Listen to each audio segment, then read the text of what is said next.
Ngi jong lot salam kumara bat ngi jong no wagalong bagi brio lagi pora bagi lepop kim so pop shu uji su lagi por jong no waru ki shongka ki ai mauria ki bam ki kim so pop shu bagi por jong lot long thing kum ju bagi ia magi ki ngi ki bakado ki balong ki ngi jong salam kumara bagi brio ki lepop kim so pop shu udah ni temesan kata kapalang apa ngapai cetai wat temen mentah udah kamal aja saya syuk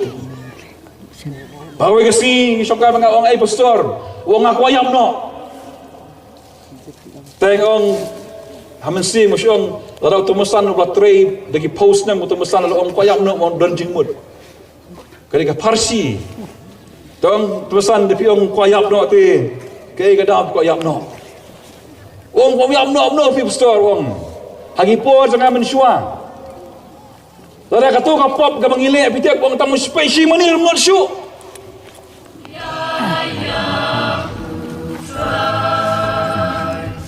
ngin benjam di jing ya ru shau lei halor baru lei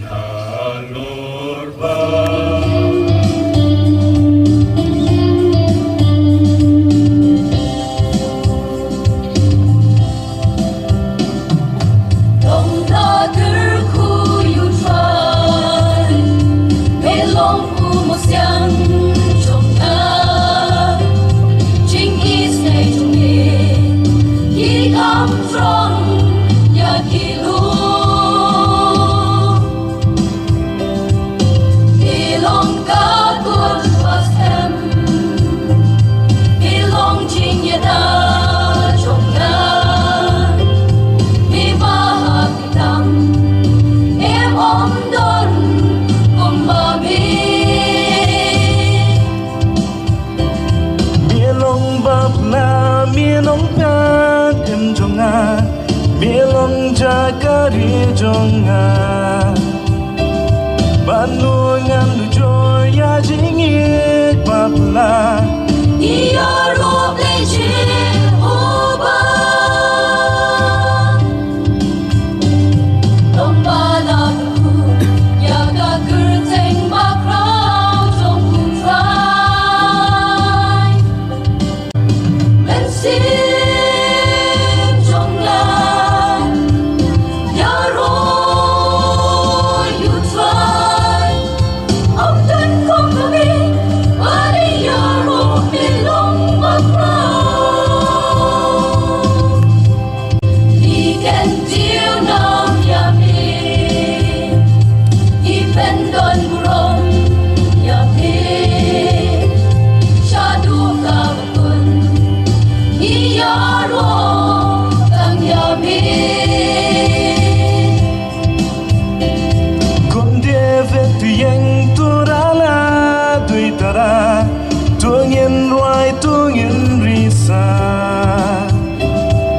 Shui liang du liao tra yang yi nang ye lam